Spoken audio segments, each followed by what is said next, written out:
Unajua kipindi Yanga anapitia struggle ilikuwa ni tofauti kidogo na Simba, kwa sababu Yanga yeye alikuwa totally chini kabisa kwenye masuala hata ya finance.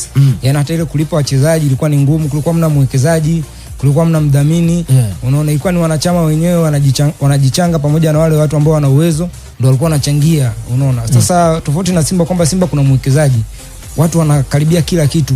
Ndio maana mashabiki wanakuwa wanahoji sana viongozi kwamba shida nini? Kila kitu mnacho, kama ni hela zipo, kama ni sijui makocha wazuri, kama ni wadhamini, kama ni wekezaji wapo. Sasa shida inakuwa ni nini? Kwa nini mtani wetu mara 4 mfululizo anatufunga hivi, unaona? Mara 5 mfululizo anatufunga. Kwa nini anachukua makombe mara 4 mfululizo, makombe yote matatu? Unaona? Kwa hiyo mimi nawaelewa mashabiki kwa nini wanakuwa wanahoji sana, kwa sababu timu yao iko vizuri. Wana haki ya kuhoji kwenye engo gani? Hii ya uongozi, hii ya usajili, ya performance au ya nini? Yani, au bado wenyewe hawatambui, hata mashabiki wenyewe hawatambui na wapi mpaka wanataka kugusa. Kwa sababu unaona kila shabiki kama ana engo yake, anapomlaumu. Hapo baadhi ambao wanasema klabu haisajili wachezaji wazuri. Ipo ambayo inasema nje ya uwanja viongozi wamekuwa ni wazembe sana.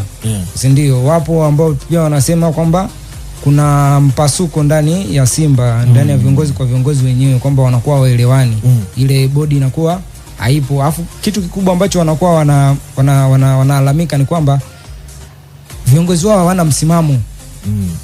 Alafu kwa nini sasa wanalalamika? Wakiangalia upande wa pili wanaona viongozi wa upande wa pili wanakuwa na msimamo kwenye vitu wanavyovitaka. Sasa wanaomla sisi tunashindwa kuwa na msimamo, na wanaamini sisi tuko level moja na mtani wetu. Inakuwaje mtani wetu anakuwa anatupiku? Ukumbuke zilikuwa moments ambazo wana Simba walikuwa kitaka jambo lao linafanyika. Nakumbuka kuna kipindi GSM walikuwa wanataka awe mdhamini wa ligi, mdhamini mdogo wa ligi. Unakumbuka wanataka na mdhamini mwenza. Watu unasemaje? Walipinga ile na nani, na mabango yakatolewa, unaona. Kwa vitu kama vile wana Simba wanaona vidai kwa viongozi wao kwamba ile misimamo ile ya kupinga baadhi ya vitu kwenye hii ligi viko wapi sasa hivi? Unaona, tumeona mechi ya CAF Confederations finali imehamishwa, imepelekwa Zanzibar, wakati tunaona uwanja ulikuwa vizuri. Yani viongozi wetu wako wapi? Mbona kama hamna audacity tena? Yani hamna ule misimamo na yani ile misimamo ya kuisemea taasisi. Unaona, ndo maneno mashabiki wanaoji sana kwenye engo hizo, usajili ndio utendaji kiujumla na nje ya uwanja hivi ndio nje uwanja. Kwani kubadilika kwa uongozi kunaweza kubadilisha performance na uwanja? Hapana, na sio lazima. Unajua wanapokuwa wanaenda kulalamika kwa viongozi wao au wanawarudishia vibano viongozi wao, sio lazima iwe kwamba hawataki, ila wanawakumbusha kwamba jamani, hii ni taasisi kubwa, mnajisahau sana. Kwa hiyo nawakumbusha. Kwa hiyo inawezekana wasiondoke, lakini waliopo wakajirekebisha, wakaisemea taasisi yao kama namna ambavyo wanachama na mashabiki wanataka. Watu wa kawaida ambao labda ni wanachama au mashabiki, si ndio?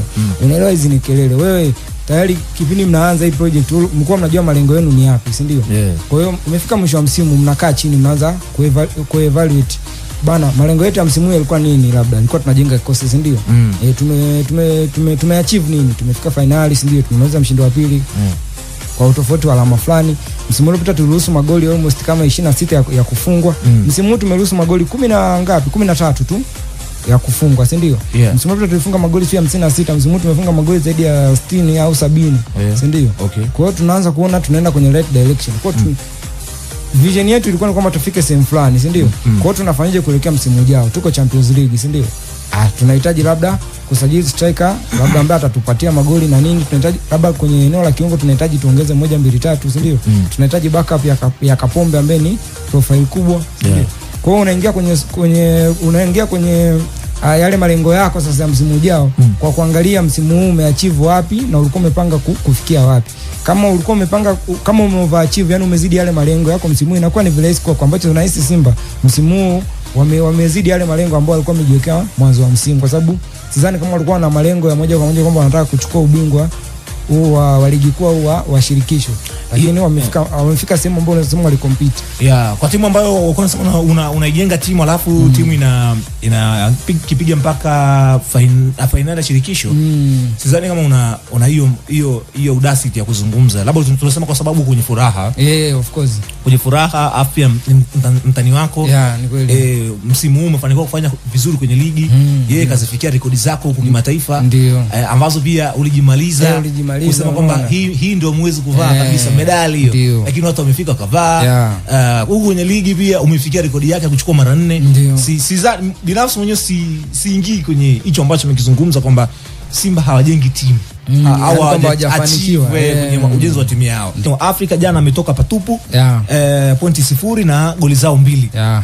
Wydad Casablanca kwenye kundi gumu zaidi. Ni kweli. Alikuwa kwenye kundi la kifo. Moja ya kundi gumu sana ambao tulikuwa tunategemea labda angeweza kutoa hata challenge.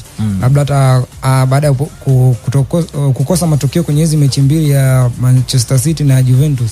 Kategemea basi aba kwa Al-Ain anaweza akajipapatua kwa sababu Al-Ain naye kwenye kundi ndio alikuwa anaonekana dhaifu, lakini jana walishindwa kushikilia bomba. Kilichopelekea wakapoteza hiyo mechi kwa 2-1. Na performance moja ya ajabu, yani semeje si ya ovyo sana kutoka kwa Wydad, yani bado hata kama tunasema msimu ujao kwamba ni wao ni Giants kwenye ile CAF Champions League, lakini naona wanacheza Confederation. Labda kwenye Confederation wakasumbua, lakini kama ni Champions League bado sana, yani bado wanajitafuta sana, bado kocha hajawa na ile blueprint ile chama lake kabisa, ndio chama langu na tutacheza kwa namna hii. Au inawezekana hiyo blueprint anao, lakini wachezaji alionao labda bado hawatekeleza ile majukumu yake anavyowahitaji zaidi. Mwalimu pamoja na Aziz Ki game zote 3 performance zao ambazo walikuwa na nani. Of course walikuwa wanaonesha, kwa sababu tunategemea, unajua ligi ya Afrika ni tofauti, ya Tanzania ni tofauti na ligi ya Morocco.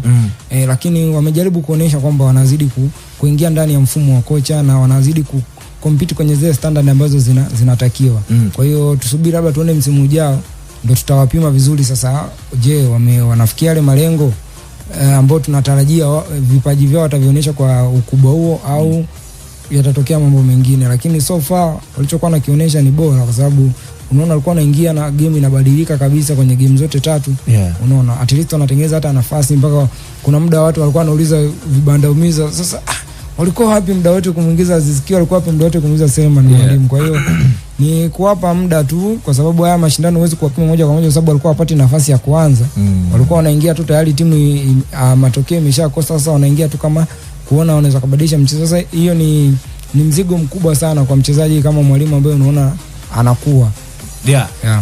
City pamoja na Juve mchezo ambao ulikuwa mkubwa jana. City anashinda chuma 5.